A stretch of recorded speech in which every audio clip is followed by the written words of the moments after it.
to expect from them on game day. But no, Auburn handled their business. They needed to do exactly what they needed to do. You got a balanced attack from the run game as well. Jarquez Hunter officially over 1,000 yards for the season. And also Louisiana Monroe, they were an inferior opponent, but the biggest thing that you didn't want to do is put bad film out there. You also got a chance to put, some younger guys. We saw Walker White take some snaps there for Auburn as well. So, in all, a complete effort, something that you needed to see, because these next two games, yes, they are going to be absolutely pivotal for bowl eligibility purposes. There's no guarantee, but for Auburn, something that you saw, I think and I get it. Peyton Thorne has had some highs, he's had some lows, but when he's on, he's on. And he was on against Louisiana Monroe. Keandre Lambert-Smith, 6 catches, 104 yards. Cam Coleman, as Conrad's point, 8 catches, 100 yards, 3 touchdowns. Malcolm Simmons, 6 for 63. And the wealth was distributed evenly. Like it was one of those things that didn't really feel that Louisiana Monroe posed much of a threat defensively. You saw him put a 99-yard drive together and ended up with points. So I think for Auburn, not all hope is lost. Now, you do have to step up a little bit in competition for yourself to truly feel confident, but at least you know who your backup is now moving forward, because no signs of Hank Brown and Holden Garner. Yeah, and I mean, Hugh Freeze even said after the game, essentially, I kind of know what those guys have and wanted to see what Walker White had. And, a few jitters, as you would imagine, in your Right. first time, actually, your first real playing time in college. That makes sense. But no, I think, again, that was something that people needed to see, right? You needed to see that his development was moving along behind the scenes, because, again, it's, all right, well, this guy was really hyped up. We're really excited to see what he has. Next year, is this going to be the guy for Auburn? And to see him, at least, as you said, seemingly be the backup now, I think that gave Auburn fans a vote of confidence moving forward. And I'm just glad that we're here, and I'm not, we're not having a conversation about, man, well, if you gave Jarquez the ball, 7 or 8 more times, how would this game have looked? So Right. The fact that he had over 100 yards, got over 1,000 yards on the season, and you didn't have to force feed him the ball. That's a good thing, because that means that everything you were trying to do offensively worked, and you didn't have to necessarily just kind of hope he put the team on his back. So I thought that was really good to see for Auburn. And again, it's just being able to execute and going. That's what these games are for, right? We call them get right games. Go out there, execute your offense, execute your defense, and be able to move forward. And now when you're on the field against Texas A&M this weekend, you can say, hey, oh, we did this last week against ULM and it worked. And it becomes more of a reactionary thing. So I think that was a big win for Auburn. We'll see if they're able to turn that into another one this weekend. We'll hear from Hugh Freeze a little bit later in the show, but we also had Alabama in action taking on Mercer, 9-1 there in the FCS. They don't like playing teams in the state of Alabama, because they're now 9-2, and their losses are to Alabama and Samford. So good year for the state of Alabama against Mercer, but I thought Alabama looked really sharp. Again, it's Mercer, so it is what it is. But again, similar to Auburn, except for Alabama, you got, at least offensively, you got almost a half of the backups in there, and a lot of Ty Simpson, and you got to see all the quarterbacks for Every Alabama. single one of them. You got to see all 4 of them in action. And again, I thought Milroe was really good. Ryan Williams obviously had a big game, 2 touchdowns there early in the first quarter to kind of get things going. But again, it's, similar to Auburn, right? It was just go out there, execute the way that you execute, and you shouldn't have any problems. And that's how it looked for Alabama. You got a few takeaways, got a couple fumbles, got that big scoop and score from Zabian Brown, which was, if I'm not mistaken, the first defensive touchdown they've had all year.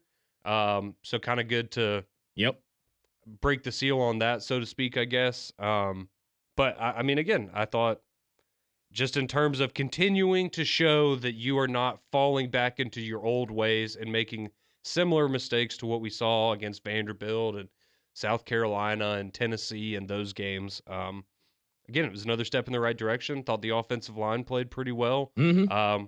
I think every Alabama fan watching Robbie Oots catch that touchdown was like, there's just few people that deserve an opportunity like that more than him, because he does a thankless job a lot of the time, just kind of being a bowling ball there and a big part of blocking. And what that does out of the tight end position, to see him get that big touchdown was pretty cool. But yeah, I mean, I was pleased with what I saw from Alabama. Damien, I don't know if you had any what your big takeaways were. One, I mean, Ryan Williams still explosive with the ball. Anytime you put the ball in his hands, magic happens. I think the flawless execution that they had in the first half, I mean, it's Mercer. And I get it, but they didn't put bad tape out there. It felt like everything was very cohesive. They went out there, handled their business, jumped on it quick. And I just to see how deep they actually are. I mean, that pass Austin Mack had to Rico Scott. That was a hell of a throw and a hell of a catch. Yeah, right. That's kind of, okay, the future's going to be pretty nice. It don't matter who's in there. Todd Simpson with an incredible play, scrambling around, ducking, that dodging. was like prime Johnny Manziel there. Yeah, so when you see things like that, it's okay, Alabama's having a good day. I think defensively they handled everything they needed to. That was just a heck of a catch by the Mercer receiver on the sideline. That's just, you can't. Hey, big dog, you just tap him on the backside. You're like, hey, big, you got me on that one, brother. Good play. Because that's all you can really do. Perfect coverage, ball's in the perfect spot, goes up, makes a ridiculous catch. Hey, it is what it is. So, I mean, it's not really that much you can really take away, but I do think now, jump back into SEC play, going against an Oklahoma team that's kind of just doing some soul searching right now, don't really feel like they have much to, I'm not going to say much to play for, but they kind of understand where they are limited. But I think defensively, they could probably throw a couple punches here and there just to see how it goes. But we kind of know what this game is going to be like. Yeah, we can definitely assume so. But, you know, hey, I'm just glad that it's a Monday morning and we can be here and everyone can be happy, right? Alabama fans can be happy. Yeah. Optimistic about going to Oklahoma, and that's going to be I'm looking forward to that one. I know there's some people that are, Oklahoma's starting to look better now, and it's, we'll see. You certainly can't overlook anybody, but no, of course not. At least offensively speaking, I think that part of it shouldn't be much of a problem for Alabama. And then, of course, for Auburn, you got Texas A&M coming up, and you've got an opportunity to play a little bit of a spoiler, because I know we're all just sitting here waiting for Texas and Texas A&M to tell us who's going to play in the SEC championship. But this would be a big win for Hugh Freeze. It would be the biggest. It would, exactly. It would be the biggest. Be the best win that he's had at Auburn, and it gives you an opportunity, because I think we can all look ahead and realize, likely you're getting an Iron Bowl where, similar to last year, you have an Auburn team that may be fighting for bowl eligibility depending on what happens against A&M, but at the very least, they have an opportunity to essentially knock Alabama out of the college football playoff. And if you don't think that is enough motivation for this Auburn team, then I don't know what to tell you. So that game is a complete wild card, and I know we're excited to dive into that in a couple of weeks, but got to get over Oklahoma and Texas A&M first, because as we are reminded every week, including this one, you are never safe in the SEC, and just when you start feeling real good about yourself, can all come crashing down sometimes. Of course, I'm talking about Missouri. Oh, yeah, absolutely. Losing to South Carolina. That was a wild game. Another crazy finish for Missouri. Went your way against Oklahoma last week. Not so much this time. South Carolina, but yeah, we're going to have a real conversation about Lenora Sellers soon. Being one of the better quarterbacks in the SEC. So there were a lot of good games. About Lenora, it's almost very similar to what I thought Anthony Richardson could have been at Florida. Can you truly just let him go? And when you do, you live with some of those mistakes. You can coach some of the stuff out of him. But my God, if he has to use his legs, he's another Rocket Sanders in the backfield too. But if he's made some grown man throws and some grown man decisions, but if he continues on this trend, this isn't a fluke South Carolina 2024 season. I think Shane Beamer's kind of been sitting on this one for a while. He just didn't know exactly what it would look like. But we had this conversation with a couple of my buddies over the weekend about South Carolina. It's if you look at how their record has been, and you know we can't play woulda, coulda, shouldas, but they legitimately only have one loss, and that's just Ole Miss. Like you can honestly say they're a possession away from beating Alabama. They're a big play away or a penalty away from beating LSU early on in the season, Mm-hmm. where we're having a conversation about South Carolina being one of the better teams in the SEC. And you know your record is what it is right now, but they are as they're in that I wouldn't want to play South Carolina right now, but bandwagon to be honest, I wouldn't want to match up, especially at home.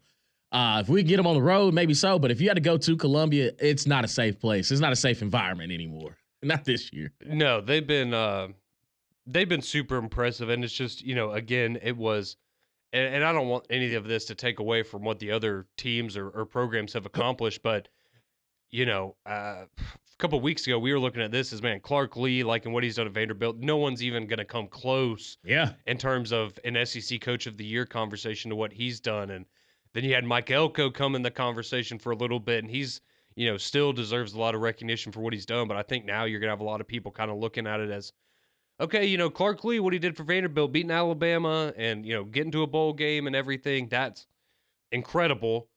But South Carolina going from again, I mean, at SEC Media Days, Shane Beamer got up there and said, "I know y'all are going to pick us 12th, 13th, 14th, whatever in the conference, but we got something for you." And by golly, he wasn't he wasn't playing. he wasn't joking about that. And so, I mean, this is a team that legitimately, they could go 9-3, and you're going to have people making strong arguments for them to be in consideration for the college football playoff as a 9-3 team. Because again, as you said, Damian, you have the one bad loss to Ole Miss, but other than that, I mean, you're, realistically 2 or 3 plays away from being 9-1 right now Yeah, with one loss to a ranked Ole Miss team. So that's a remarkable job by them. So yeah, great game, great win for South Carolina this weekend. Another crazy game there, but we do have Tennessee and Georgia, as Georgia reminded everyone that maybe things are actually okay there in Athens, but we'll dive into that. We also got to hear from Hugh Freeze and Kalen DeBoer, some of what they had to say after the wins this weekend. So keep it locked. We want to hear from you as well.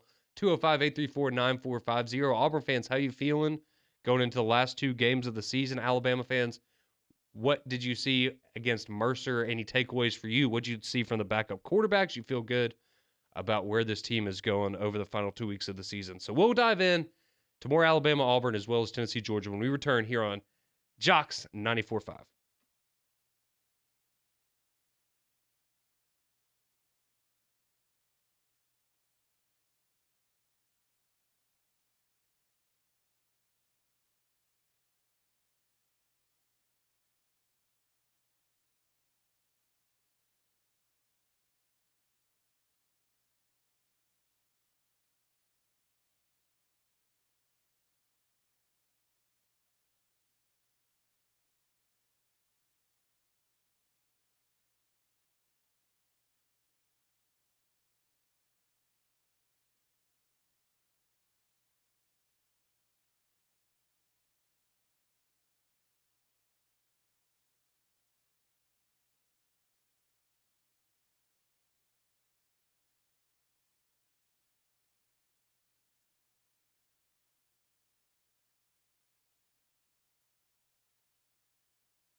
Man,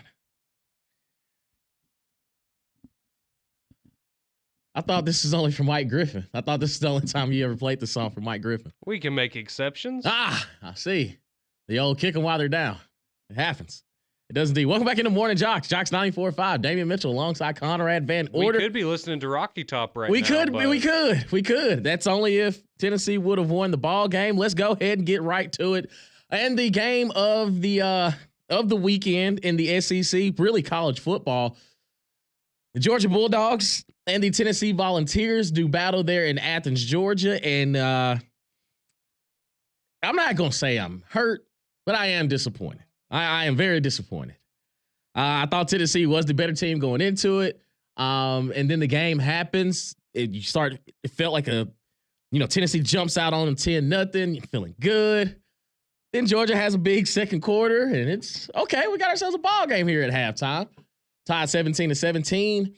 And then the second half, it just felt like Georgia was like, hey, big dog, we forgot who we were early on in this ball game, and we forgot who we were in the first half of the season. We had a couple mishaps, but Kirby must have said something to those boys at halftime, because at the second half, it didn't feel like Tennessee really knew what to do in a lot of situations, had key moments, had key penalties in bad situations. And then I will say Carson Beck, the real Carson Beck stood up. And he was dotting it up. I don't know what him and Mike Bobo have as far as that helmet communication, but it felt like right when Tennessee would have Georgia 3rd and 7 to 8, you're feeling good, and all of a sudden Bobo and Beck would just find something, bow, and it's right, 11 yards across the middle. It's like, God almighty, you got to have him right there. And then Carson Beck uses his legs, gets into the end zone, and right when Georgia, quote unquote, couldn't find a running game, the running game started to execute right when they needed it most, and second and short, third and shorts, when they needed a yard or two here, they found it. And Josh Heupel continues to not have a win against Georgia while he's been at Tennessee. Yeah, I'm not gonna lie, I felt for you watching the game. Thank you. Thank you. Not a lot, but a little bit. But yeah, I mean, it you had to feel good about Tennessee. I'll be honest, I was impressed the way they go down there. You score early on, and you're like, okay, well, this is going to be, it already had a different feel than, say 2 years ago when that Hendon Hooker team went into Georgia, and you felt, all right, this is your opportunity to really put yourself over the top. And that was an ugly game for Tennessee. So for them to get started early, you're like, okay, this is, again, this is a different Tennessee team. This is a different Georgia team. All right, this is going to be a great game. And it was a great game. And then, Georgia ultimately separated themselves there late in that game on Saturday. But, the one thing, I think if you're a Tennessee fan that you were counting on was, Carson Beck cannot look like the old Carson Beck or the Carson Beck that we all thought we were going to get this year. And, to be fair, he was pretty bad to start off the game. But once he settled in, we saw the Carson Beck that, okay, this is why this guy was projected to be a first-round pick in the NFL draft, and we all thought, he was going to be a strong Heisman contender and all these things. And I will say, though, me and Damian were talking in the break, and as good as Georgia looked offensively at times, it did look, at least to me watching it, on a lot of those deep balls, it really did feel like Georgia was just kind of send it up there, Carson, and let's hope that something happens. And to his credit, especially Arian Smith, but a couple of his receivers, they were able to come back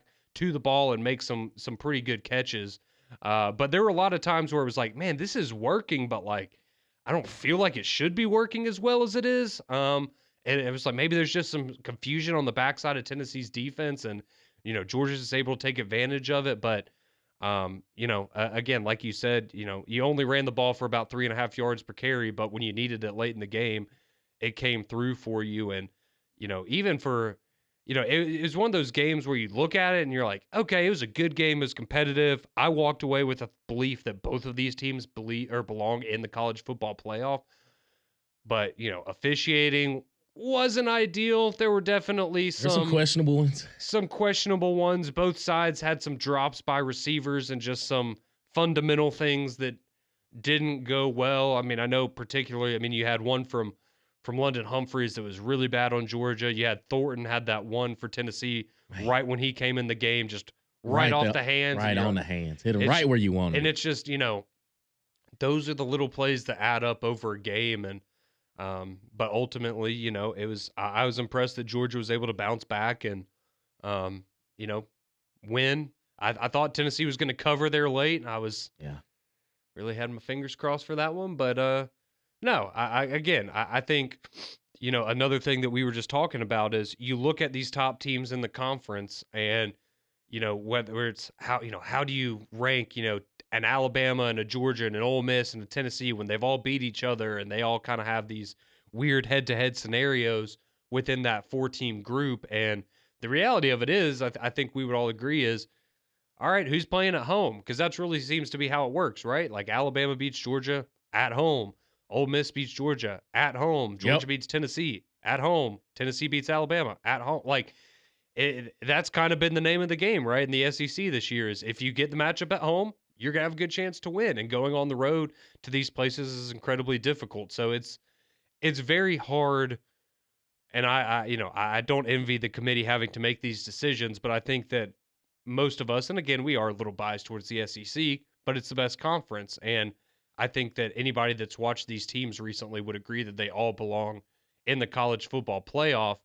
And, especially now with a BYU team losing to a 3-6 Kansas team and knowing that they have a direct path to the playoff, but a Tennessee team that beat Alabama and, really has a close loss to Arkansas and then that loss to Georgia, and that's it. And they might be on the outside looking in, while a BYU team that I don't think any of us really have much faith in will find themselves in the playoff. But that's, that's the way that it works, and everybody gets a seat at the table for the time being. But you can't convince me after that game that both Tennessee and Georgia don't belong, or are at least two of the 12 best teams in the country. I agree with you 100%. And the key part of that game, as crazy as it may seem, actually came in the trenches, where it didn't feel that Tennessee got any pressure on Carson Beck, at least not consistently.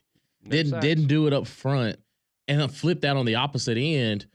Georgia, I thought this year, for Georgia specifically, I didn't think they were as good in the front seven as they have been in years past, where they could play a lighter box and still feel comfortable with, stopping them with 5. And they did in certain situations. I still think, one, if the biggest come away is Dylan Sampson may be the best running back in the conference right now. I still think Jarquez Hunter is somewhere in the conversation, but he hadn't gotten the same amount of touches and things. But Dylan Sampson he's a unicorn. It's in between the tackles. It's outside, the speed he could take away. He does a pretty good job in pass protection when he needs to. But there were some designs that Kirby was bringing for that Tennessee offensive line that they couldn't stop it. They were getting back there with 4. And I just, that second half, it started to wear on them. But I did come away with kind of the same point that both of these teams, I would love to see a playoff game between these teams again. I would love to see it happen again. I do think they are 2 of the 12 teams that should be playing for a college football, for the national title. And I mean, Kirby's a mastermind on the defensive side. And he's very confident in the 11 that he has over there. He will call some of the craziest stuff. He'll disguise it from the boundary side, bring it from the field. The guys have an understanding. There was a play that Nico got sacked on, where the right tackle for Tennessee, he had no idea who was what was happening. Mm-hmm. He was getting crashed in by the tackle, and then the guy that he's making eye contact is going straight down the gap that just opened up by him getting knocked over. And it's just, Kirby, how do you call that on second down? Okay, well, this is different. But I think that, Georgia, the games like this, it makes you question what happened against Ole Miss. What was this against Kentucky early on? It's the matchup for Tennessee, I felt more confident in, because they had been in a lot more fistfights, and this team was actually structured a little bit better to handle it. And it's just, man, you start getting worn down in the third and fourth quarter, where, those 3rd and 5s turned into 3rd and 7s and 3rd and 8s, and you couldn't execute and, get the first down. You still went 10 for 18 on third down, but then it was the key moments in the game that you didn't have a chance to execute. But, Tennessee, you're at the mercy of the committee and some teams ahead of you. I'm interested to see what the committee does with Tennessee tomorrow, because I do think that all right, if we're not going to punish an ACC team in Miami for losing to an unranked Georgia Tech team, or I'm interested to see where BYU is now after they've lost to a 3-win Kansas team. Tennessee still deserves a spot in the 12, but if they're on the outside looking in, it's kind of okay. This is just how the schedule is at this point. Yeah, and so, if you missed it yesterday, we'll see what the rankings are tomorrow from the playoff committee, but the AP poll yesterday maybe giving you some insight into what to expect tomorrow, but, the top really didn't change, but you have Oregon, Ohio State, Texas, Penn State, Indiana, Notre Dame, your top 6, and then you have 4 SEC teams in a row. Mm-hmm. You have Alabama 7, Georgia 8, Ole Miss 9, and Tennessee 10.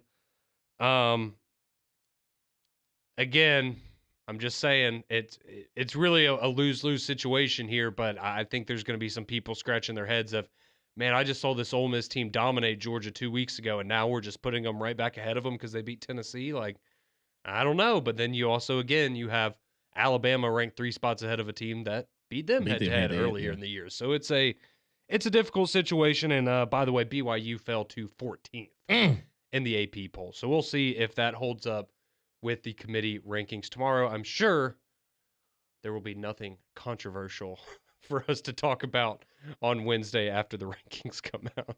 There'll be some sweating. Some head scratching, and just what in the world are we doing now? So happens every week at this point. Absolutely. We'll hear from you on the other side. 205-834-9450. Your text message, your calls. Keep it locked right here on Morning JOX, JOX 94.5.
6:36 here on Morning JOX, JOX 94.5. Damian Mitchell, Conrad Van Order, and you as well, our wonderful listeners. 205-834-9450. Your text messages, your calls here as we continue on Morning JOX. Also some other games across the SEC. It was a fun one down in the swamp. How about oh yeah. How about those Florida Gators knocking off the LSU Tigers, and something I think we all saw coming. We probably didn't think it was going to go the way that it did. If I'd have told you, going into the game that LSU was going to run upwards of 80 plus plays, you would think LSU would probably have an onslaught on the scoreboard. You would be like, oh man, Garrett Nussmeier must have thrown it 60 times, which he pretty much did. But they lost the ball game.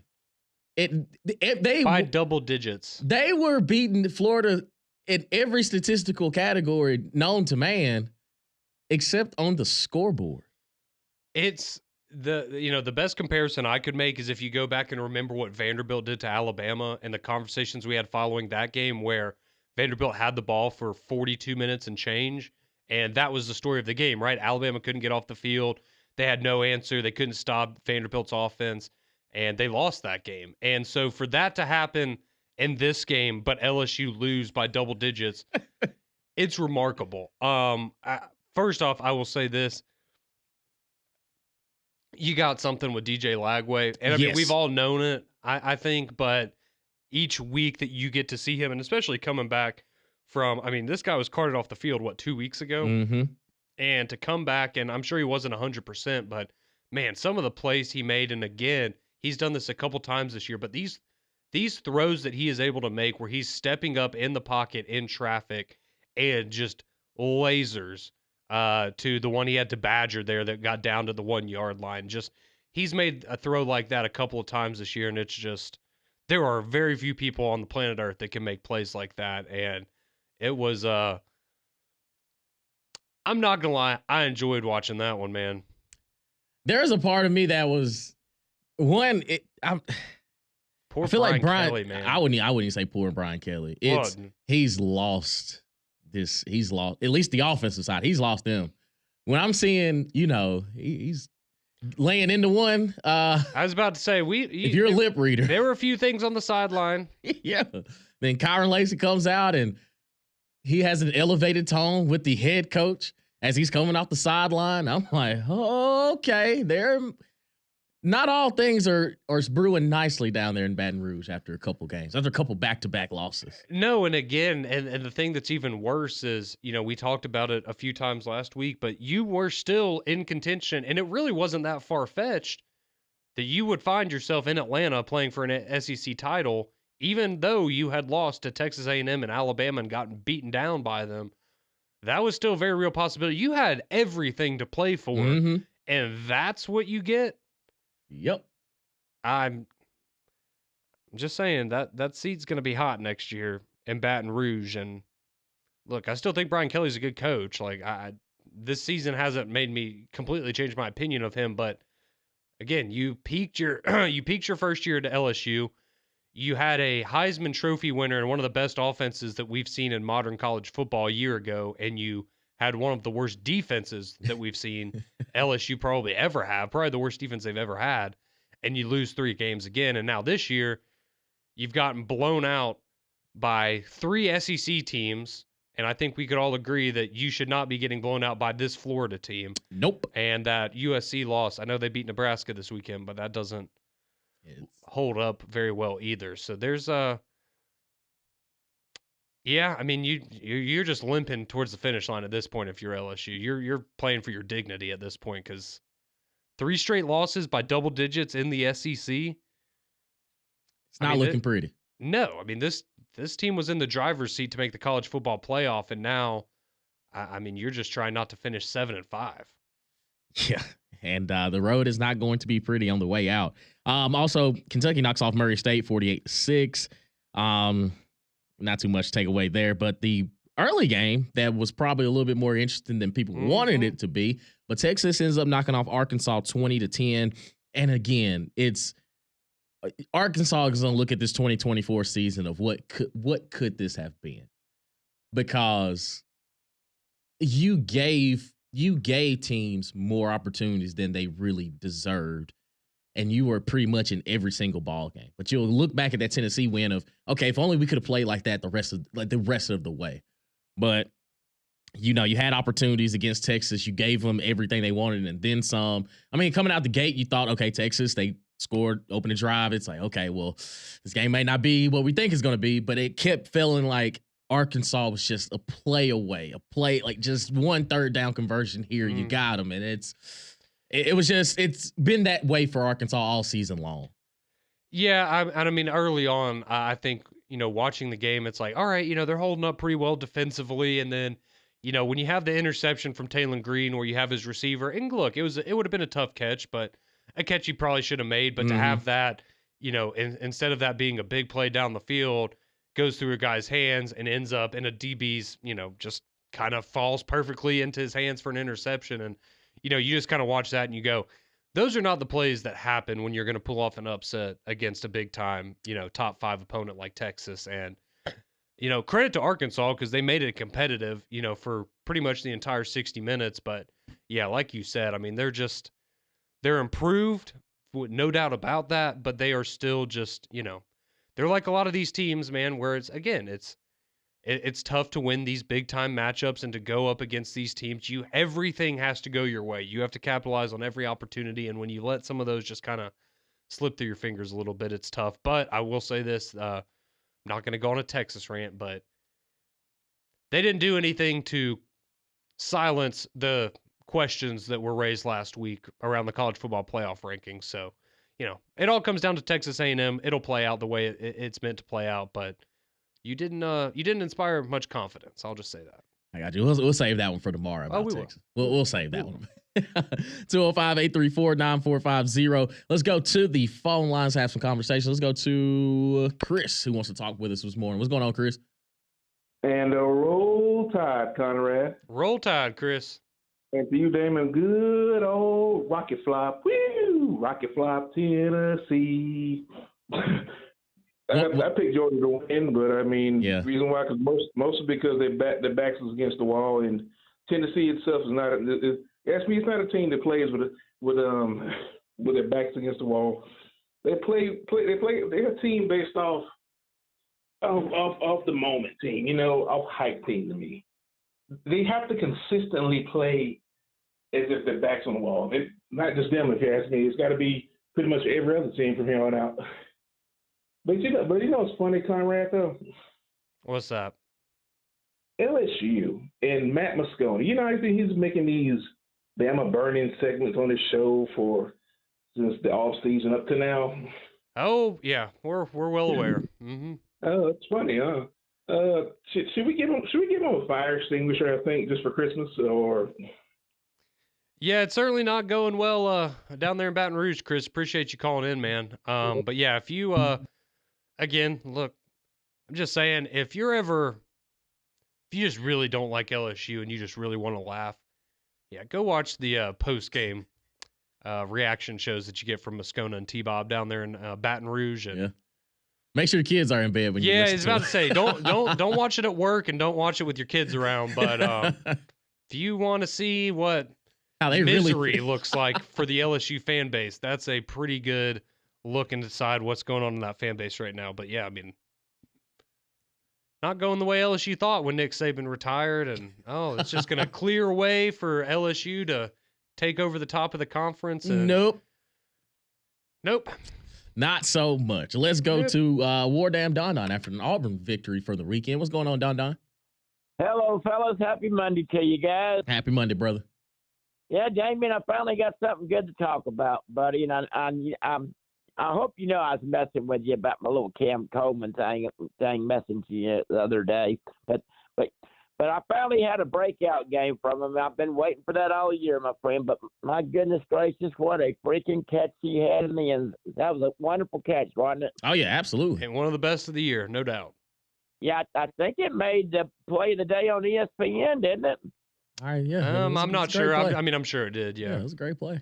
Okay, but guys, I got a question about that play.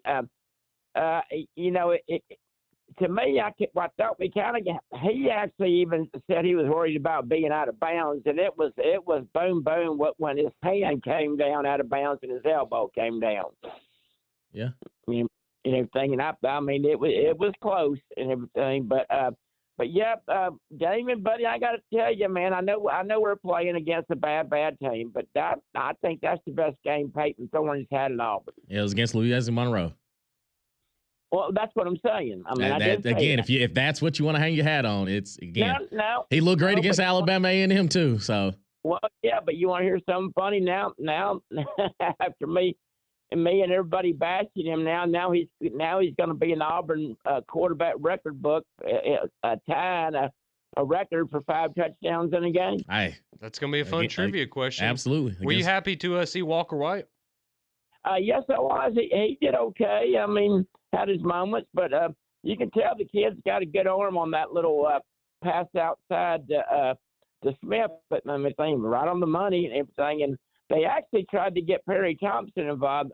I think Perry had about 4 or 5 targets. They just couldn't get the ball to him. But yeah, all in all, a good victory. And I'm gonna go ahead and call it now on a Monday. We are gonna beat A&M. Yes. That's what I needed from the Auburn fan base this morning. More Morning JOX on the other side. Keep it locked right here on JOX 94.5.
Yes, it does. Absolutely does. Absolutely. But hey, I'm here for it. I'm here for it. Welcome back into Morning JOX, JOX 94.5. Damian Mitchell, Conrad Van Order. If you heard the last segment, you heard your boy Wardam Don after a win against Louisiana Monroe. He's calling it on Monday. They're beating Texas A&M. Now, listen, it was just basketball season. The last time I talked to Don about a game on Saturday, he was like, man, we're on to basketball. Now, all of a sudden, you beat Texas A&M. You may mess around and beat Alabama in the Iron Bowl, and now you're going bowling. Listen, I mean, stranger things have happened. They have. It's not like Texas A&M just didn't beat, New Mexico State 38-3. Figured, the last time I saw a New Mexico State team play an SEC school, 205-834-9450. Let's continue on the phone lines. Let's talk to our buddy Dave in Hoover. Wants to talk some ball with us. What's going on, Dave?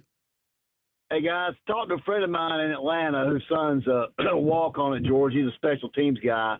I said, what is going on with our tight ends, man? Because, Brock Bowers, when we went out last year, Oscar Delp filled in for him and was a beast. Mm-hmm. And he goes, it's coming. And Kirby put his foot down and told Bobo and that offense that Georgia football is we run the ball and we utilize our tight ends and 12, 13 personnel. Where's it been? We got to get back to what we do. Mm-hmm. And they did. Y'all see what McConkey and Bowers did yesterday in the NFL? Oh, yeah. Yeah, McConkey was huge late in that game. And, yeah, Brock Bowers with the touchdown celebration. A lot of people were a fan of that. What did he – I didn't see it. What did he do? Oh, just a little jig. Just a little dance. Go look it up on Twitter. He had 9 catches for like 130 yards. So, oh, yeah. He had a big fantasy day. I went in one of my leagues. I went up against him, and he balled out. So, still ended up winning, but – no, he definitely put up some points. I was about to say he's been the best tight end in the NFL this year. He's been an animal. He has indeed. Let's go to Larry quickly here before we get out. What's happening this morning, Larry? Hey guys, thank you so much. I always enjoy the show. But two things. I didn't get to see any of the Georgia game except pretty much the first quarter. But what is Heupel on all these shows about? He looks like he's on a complaint train about something. What is he complaining about, guys? Do y'all know? It's a little bit of like the officiating because there was a face mask called on like a second and 12 or something. But either way, they had a long way to go. And the helmet comes off after the guy's trying to make a play. And it's almost like his elbow just caught him on the way down. And he ends up rolling over and his helmet's off. And the refs called a face mask. And he kind of lost his mind on that. And then there were a couple, missed pass interferences, a couple holding calls missed. It was just... He's very upset because a lot of it was momentum that Tennessee was building, and then boom, it stopped right after a play like that. But he also still lost the ball game. So, hey, Tennessee had that player fake an injury. Yeah, that too. Oh, really? Yeah, they had one. A little bit of theatrics. I got you. But hey, one other thing, I just want to tell Don, I'm a huge fan. Y'all know I rock and roll, my Crimson Tide. But, me too. Hey, I'm just telling you guys. Auburn, I think they'll play with A&M, and I'm not saying they won't beat them, but when they come to T-Town, I'm worried. I mean, I know Alabama, and they better be ready because Auburn's extremely hungry. That's all I'm gonna say, guys. Oh yeah, we appreciate it. I have no doubt it's a rivalry game. It's the Iron Bowl. Yeah, it's in Bryant-Denny though. So yeah, exactly. Should be a little more manageable, but hey, you never know. Well, I think Auburn can keep it interesting with A&M, but. I'm not really feeling an upset this weekend. There were 3 games this year where Auburn's looked really good, and there's about 7 or 8 others not so much. Not so much.